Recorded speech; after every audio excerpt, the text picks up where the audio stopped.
आज हम लोग let us try to learn maths का पार्ट 8 तक चलते हैं जो स्क्वायर से रिलेटेड है। आइए पहले हम लोग स्क्वायर का फिगर बनाएं।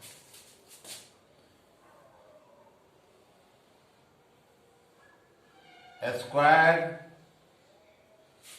is a closed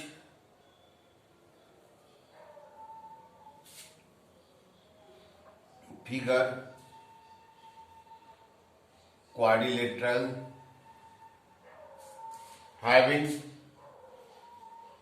4 sides.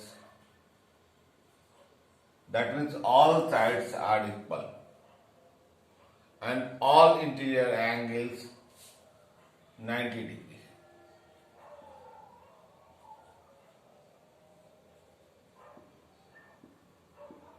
Square का सभी भुजा बराबर होता है और सभी अंतः कोण 90 डिग्री के होते हैं। इसको हम लोग ए मान लेते हैं सभी भुजाओं का।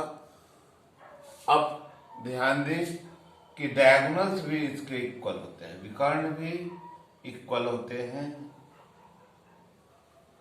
और एक दूसरे को 90 डिग्री पर क्रॉस करते हैं। अब आए हम लोग पेरीमीटर परिमाप। स्क्वायर का परिमाप जो होता है, तो हमने किसी का भी परिमाप के लिए हमने आपको बतला रखा है कि 1 round A B C D, A से चलेंगे बी सी डी होते हुए ए तक पहुंच जाएंगे, तो ए दूरी ए दूरी ए दूरी ए दूरी, क्योंकि ऑल साइड्स इक्वल है इसीलिए इसका 4a। एरिया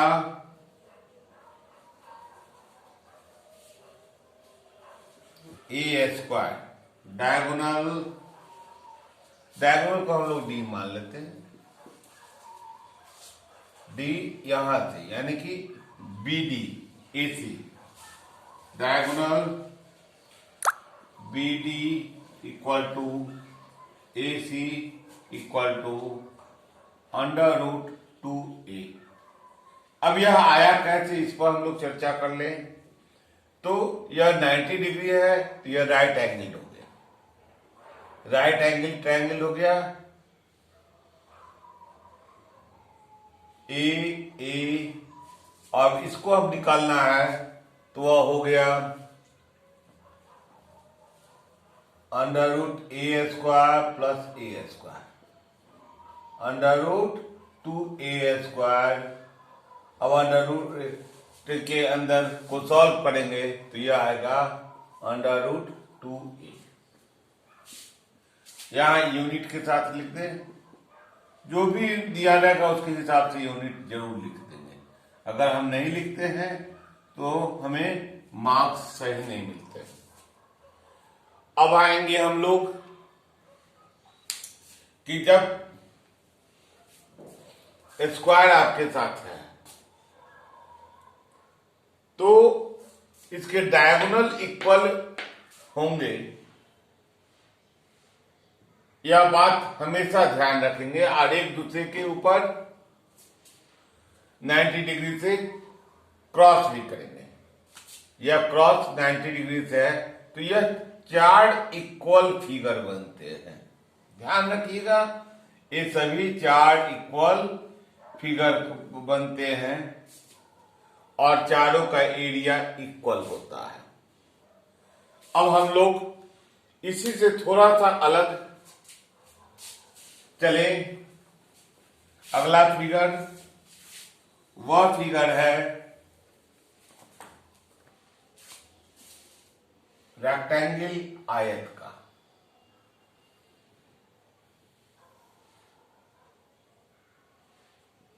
आयत रेक्टेंगल, तो अभी हमने आपको क्या बताया, स्क्वायर। अब दोनों के बीच में थोड़ा सा संबंध को समझ ले। यह क्या है, स्क्वायर वर्ग।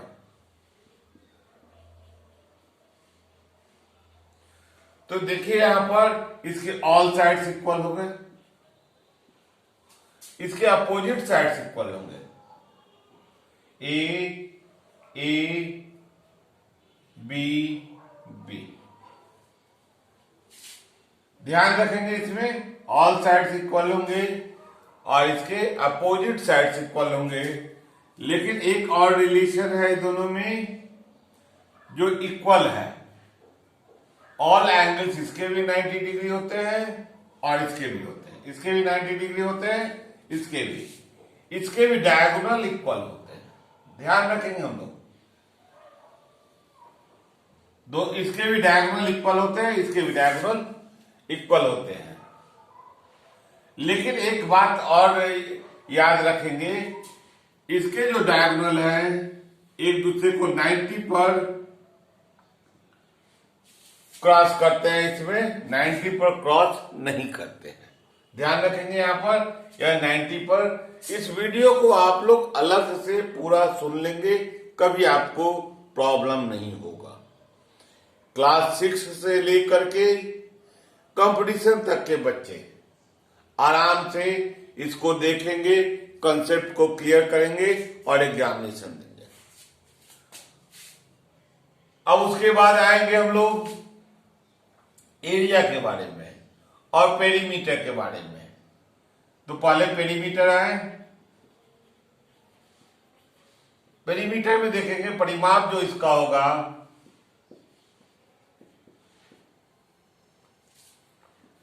वन राउंड में 2a आ जाता है, 2b आ जाता है, यानी कि 2a प्लस b।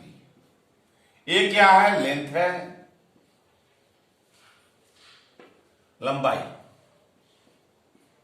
और बी क्या है? ब्रेथ, चौड़ाई। इन बात को ध्यान रखेंगे। अब आएंगे इसका एरिया।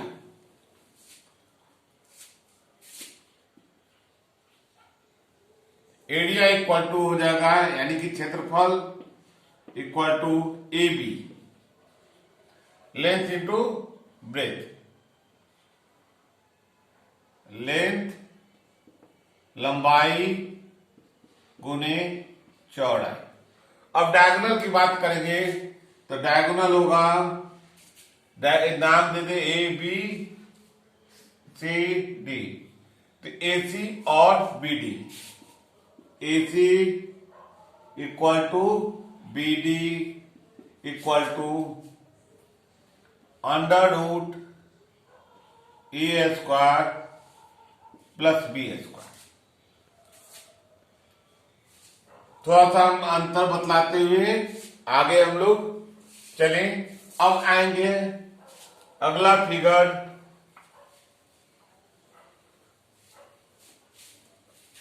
समचतुर्भुज का।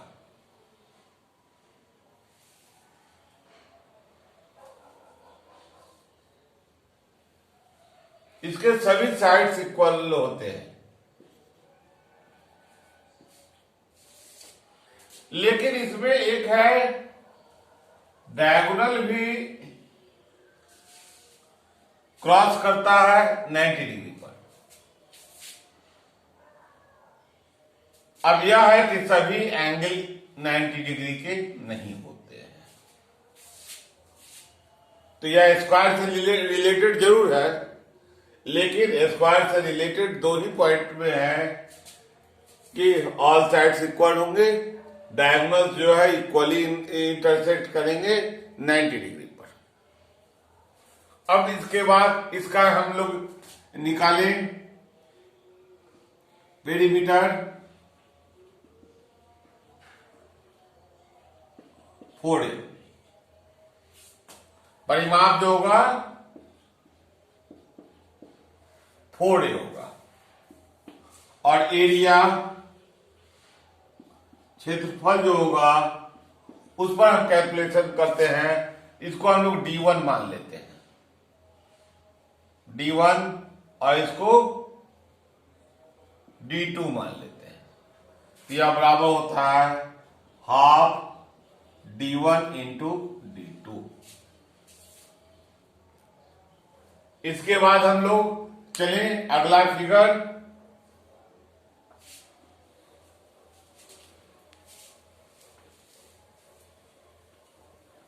ट्रेपीजियम का। ट्रेपीजियम के फिगर में चलते हैं हम लोग। ध्यान रखें, यह दोनों अपोजिट साइड्स पैरेलल होता है, इक्वल नहीं होता है, पैरेलल होता है। ध्यान रखिएगा, अपोजिट साइड्स पैरेलल होता है और यहां से यहां की दूरी के बीच को हम लोग हाइट कहते हैं। तो इसका पेरीमीटर जैसे साइड दिया जाएगा उसके हिसाब से आप जोड़ दोगे, लेकिन इसका एरिया हो गया half into h into sum of parallel sides A B C D. इसको हम लोग ए मान लें, इसको बी मान लें, तो ए प्लस बी। ये सभी फॉर्मूला आपके मैथ्स के लिए बहुत जरूरी है। जब भी आप मेंसुरेशन बना रहे होंगे या बहुत सारे मैथ से मिलते हैं, अलजेब्रा में भी उससे रिलेटेड मैथ से मिल जाते हैं, तो वहां पर इन फॉर्मूला की विशेष जरूरत होगी।